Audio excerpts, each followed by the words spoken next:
জানি না কেন এখন যেহেতু জুমার নামাজ শেষে অনেকে হয়তো বা বিকেলে লঞ্চে যাবে বা দুপুরের যে লঞ্চগুলো আছে, দুপুরের পরপর যে লঞ্চগুলো আছে সেই লঞ্চে যাবে। বিভিন্ন মানুষ বিভিন্ন গন্তব্যে পৌঁছাবে।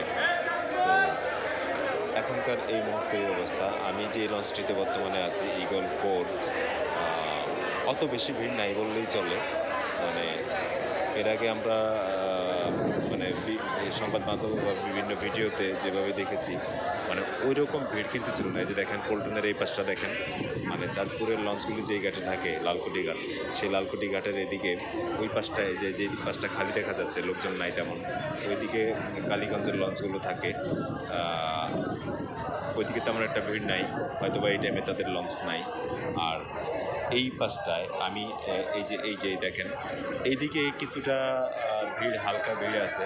এর ভিতরে আইন শৃঙ্খলা বাহিনীর লোকজন আছে, টেলিভিশন চ্যানেলের লোকজন আছে, যাত্রী লঞ্চ স্টাফ আছে।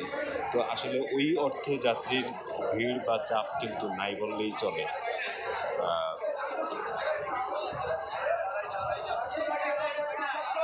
এর আগে আমরা যতটা ভিড় দেখেছি ভিডিওতে, বিভিন্ন সংবাদ মাধ্যমে, ওই রকম ভিড় কিন্তু আজকে এই সময়ে এসে আমি অন্তত দেখতে পাইনি। গুড়ি গুড়ি বৃষ্টি পড়ছে, একটু আগেও বৃষ্টি ছিল, এখন ওই অর্থে ভিড় নাই। তো ওই যে চাঁদপুরের লঞ্চে লোকজন উঠতেছে, এই লঞ্চটা কয়টায় ছাড়বে?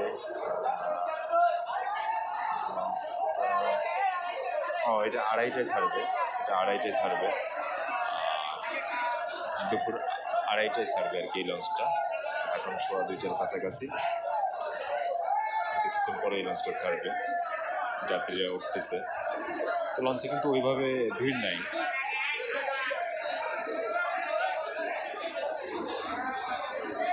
এই যে এটা ঢাকা ইলিশা লঞ্চ, তারপর একটা কালীগঞ্জ।